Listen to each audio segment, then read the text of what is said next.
In Photoshop, Spot Healing tool is always used to fix the images. After all, not all images are perfect. Here are 4 common modes of Spot Healing tools. First, Spot Healing Brush tool. This tool is very helpful, especially in fixing blemishes of portraits. Select the Spot Healing Brush tool. The shortcut is J. First, adjust the brush slightly. Then click on the blemished areas of the skin. Photoshop will analyze the area you clicked, find flaws, and cover it.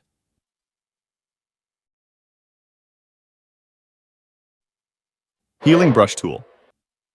This tool is very similar to the Clone Stamp tool, but Photoshop makes it a little smarter. Let's review the Clone Stamp tool first. Hold Option or Alt key to define a source point, and then click on another place to clone the object. But the Clone Stamp tool will only clone from the source point directly.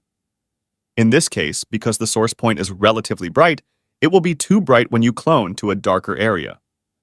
But if you use the Healing Brush tool instead, hold Option or Alt key to define a source point and then click again to patch here.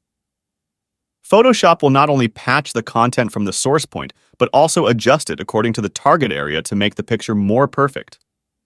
Healing Brush tool is also very useful for fixing skin imperfections and blemishes. Next, Patch tool. There are 2 ways to use the Patch tool. 1. Select Source in the option bar. Then make a selection that needs to be patched first. Then drag this selection to the source point, and the Patch tool will patch this area with the contents from the source point. 2. If you choose Destination mode, you need to make a selection of the source point first,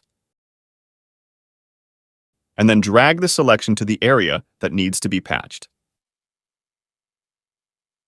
Content-Aware Move tool. Finally, the Content-Aware Move tool also has 2 modes. In Move mode, make a selection of the object you want to move first. Then, move it to somewhere else, pressing Enter or double-click to apply.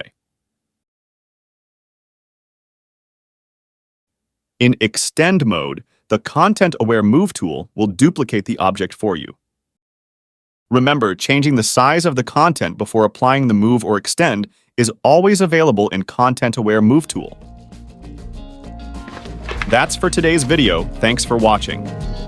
In this series of videos, we will go through everything in Photoshop in a most simple and clear way, and also try our best to answer everything in the comment to help. Please consider hitting the like button or subscribe to support this channel.